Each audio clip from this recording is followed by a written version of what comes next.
The wired Haste is one of the best mice for Minecraft at the $50 price range. So today I will be answering if it transfers to the wireless version of the Haste that is $80.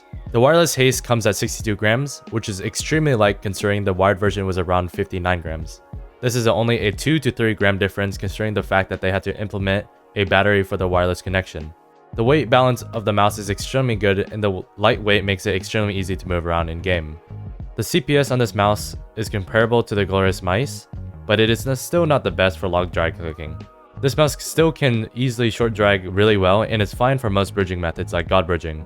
The build quality of this mouse is still really sturdy and there are no creaks anywhere on this mouse. The sensor is a 3335 and is still the same one as the wired version. However, being at this price, the sensor is still a little bit outdated for a lot of people, and most would hope for a better sensor. I did not feel any problems with it in game, but I just wanted to mention this. The mouse comes with extra skates, grips, and a cable that charges and makes the wireless connector closer to the mouse. The mouse comes equipped with TTC golden micro switches, which feel light and crispy to spam. I would say the implementation on these is different from the wired version since they feel a little bit less crispy and satisfying to press, and they don't feel that much lighter. For me, this feels like a downgrade from the wired version, but in performance, it still feels really good to use for jitter clicking and butterfly clicking.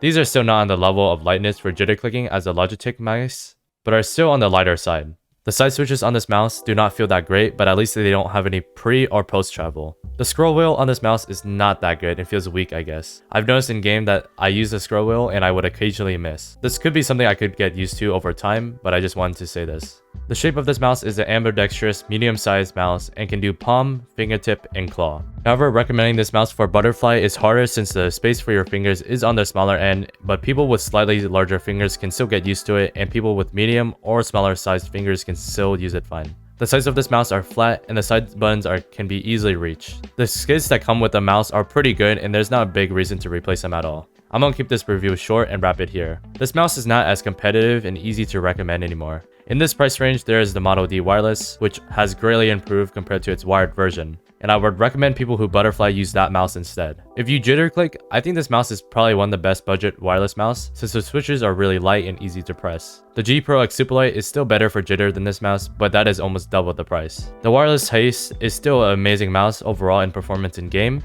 but the gap between other mice has greatly decreased.